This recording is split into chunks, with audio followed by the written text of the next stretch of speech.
Historically, the control and manipulation of political opinion has been the Freemasons' main weapon in gaining control of countries and states. Once in control of the rulers and politicians of a country, laws and political structures could be changed in accordance with their agenda. However, since restricting the body does not necessarily mean restricting the mind, the Freemason recognizes that their plan for a global government hinges completely on subduing the masses to their agenda, and thus eliminating opposition to their cause. And the greatest threat to their plan, posing more danger than any army or law, is the threat of a free-thinking mind. In order to eliminate this threat and to achieve their objective, the Masons have set about the boldest plan ever devised: the complete control of every aspect of human life, your life. And the weapons they are using against you are in your very homes, entertaining you and your children, and gradually indoctrinating you without you even realizing. In today's society, people are spending more and more time engaged with modern media. Television, cinema, computer games, the internet, popular fiction and popular music are an integral part of our lives. Yet these provide a vast expanse on information, which you are taking, either consciously or subconsciously, into your mind. Information on society ranging from ideals and morals, and the difference between right and wrong, to the way societies and economies should be structured, is passed before you every single day. These media play a significant role in providing the basis for determining an individual's view of the world and everything that exists. Thus, any one group in complete control of this information placed on these media will in effect have the power to indoctrinate practically the entire populace of the world to their way of thinking. And it is this fact that the Freemasons are exploiting. The Masons are using the entertainment industry in particular to condition people to their way of thinking, either openly or subliminally. The methods they use vary, but the goal is the same: to impose their beliefs, their ideology and their objectives on you in such a way that you begin to think of them as your own. Evidence of their presence within popular entertainment is widespread. Masonic involvement in the industry is not a new thing. Hailed as one of history's great composers, Wolfgang Amadeus Mozart, a Freemason himself, composed a symphony, which was an open display of Freemasonry. The symphony is based on a story taken from ancient Egyptian mythology of Isis and Osiris. The pagan rites of ancient Egyptian mythology form, through the Kabbalah, one of the fundamental aspects of Freemasonry. It is from these same pagan origins of Egypt that the symbol of the one eye stems. Evidence of the Freemasonic presence is also commonly found in the popular music of more recent times. Michael Jackson, hailed today as the king of pop, regarded as the greatest entertainer of all time, responsible for producing the best-selling album in the world, may not be known to be linked with the Freemasons. However, the cover of his Dangerous album has some interesting features. On it, the Freemasonic symbol of the one eye can be found, and also a picture of a watery lake, behind which lay burning flames. It seems as though anyone entering into the water would really be entering into the fire. The Blueprint 3, like once I found out Jay-Z studies Alexander Crowley, which is Aleister Crowley. Yeah, Aleister Crowley. I apologize. He's basically like the Messiah of the new age movement. They all refer back to him. And when I seen that "Do as Thou Wilt" on his shirt, which is the whole of the law. Mm-hmm. Yeah, when I seen that on his shirt, and I hear him talking about evolution is progress, right? Basically meaning ushering in the new age. And when they put out that video on to the next one, which I feel like, listen, because I'm gonna keep it funky, right? Because that's what I know how to do. Y'all know me. When I listen to that song, I feel some type of way. Aleister Crowley himself was a Freemason who became a Satanist and wrote the book The New Law of Man, which stated in it that it would one day replace the Quran as the law of man. Links between Freemasonry and the occult do not end there. The products of the Masonically controlled music industry are riddled with subliminal satanic messages. Backtracking is the means of placing recorded messages into soundtracks in such a way that they only become intelligible when the track is replayed backwards. When it's played forwards, however, the listener would be totally unaware that a message is being played. Although the listener may be unaware, the subconscious mind can pick up and understand the messages, and in the long term these can be stored in the subconscious mind, and may actually affect a person's behavior or judgment. In many ways, backtracking is like a form of hypnotism or brainwashing, and has the power to be very destructive. The Freemasonic One Eye has also been featured on the video for one of Madonna's songs, where Madonna actually appears with the one eye coming out from her forehead. Another example of backtracking is taken from the group The Eagles, and the song is called Hotel California.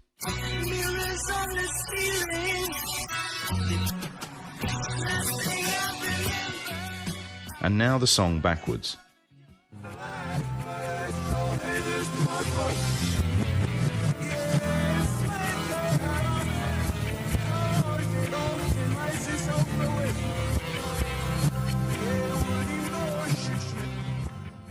The words "Yeah, Satan" can be clearly heard when the song is played backwards. As well as containing this message, the song itself is a story in its own right. The California of the song is not a hotel, but is actually a street in America called California. It is on this very street that the headquarters of a church were founded, but it was not the type of church that one may think. Instead, it is a church that some have called the Church of Satan. It was headed and founded by Anthony Sands de Levy, the author of the Satanic Bible. It appears that the teachings of this church may have become the integral belief of many famous personalities in the entertainment industry, from rock groups to more mainstream artists. Some have gone as far as promoting the church and its beliefs.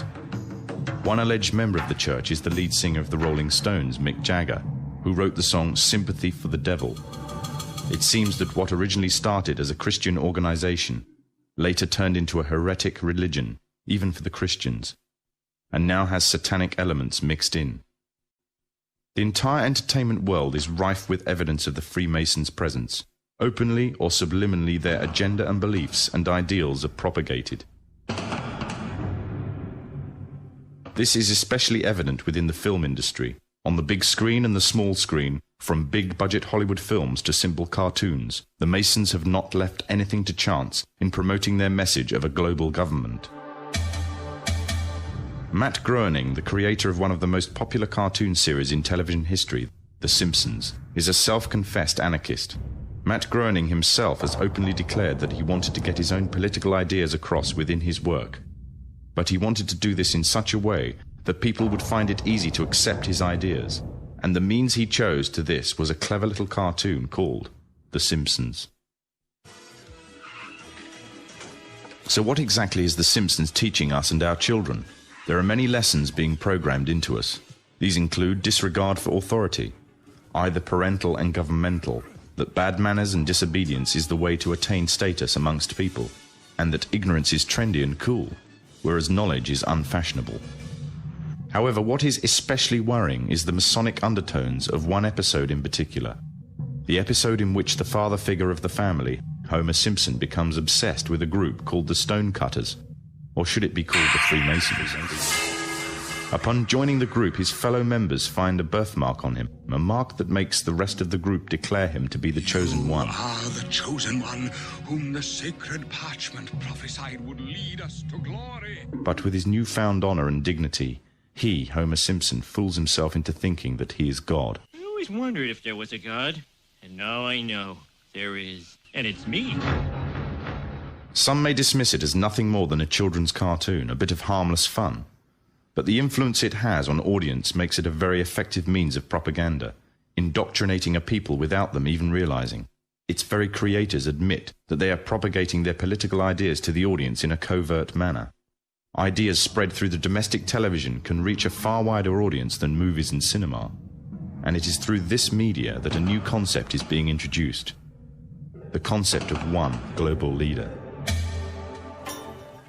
Famous for his novel The Jungle Book, Rudyard Kipling, another Freemason, wrote a book called The Man Who Would One Day Be King.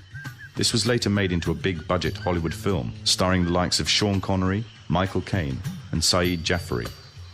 The book is the story of two soldiers that journey to a country on the edge of India, a country that was once rumored to contain great riches, that once belonged to Alexander the Great. Upon reaching the country, the two soldiers are captured by the local inhabitants, a people called Kafirs, named after their country, Kafiristan. When the two men are about to be killed, a necklace is discovered around the neck of one of the soldiers. Engraved on it is the symbol of the Masonic one eye.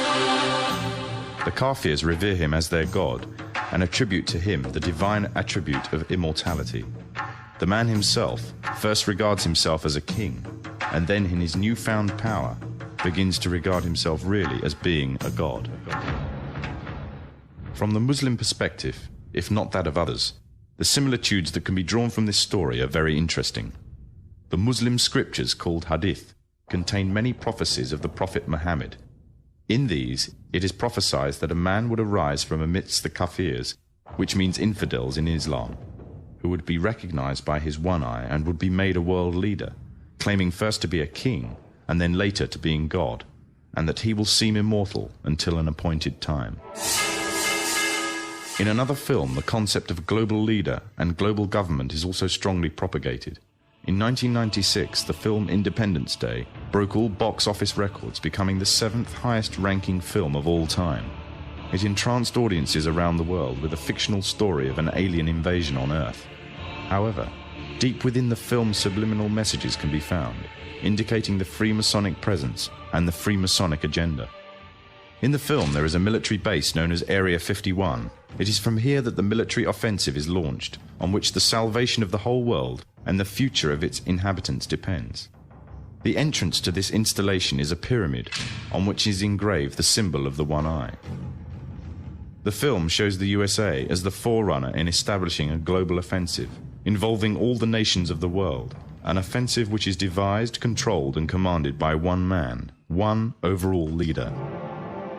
The film is part of an upsurge in an upsurge of films and television serials on the topics of aliens, UFOs, and invasions threatening the whole of mankind. These are gradually fueling the growing interest and public unrest on the issue. This is just one of the many ways in which the Freemasons are paving the way for their global government. The Freemasons are using a number of approaches to drive fear into the hearts of the masses, instilling in them the need for greater protection, and thereby the need for greater security. A need that could only be fulfilled by a worldwide coalition government, protecting the interests of all human beings across the globe. I occasionally think how quickly our differences worldwide would vanish if we were facing an alien threat from outside this world. And yet I ask you, is not an alien force already among us?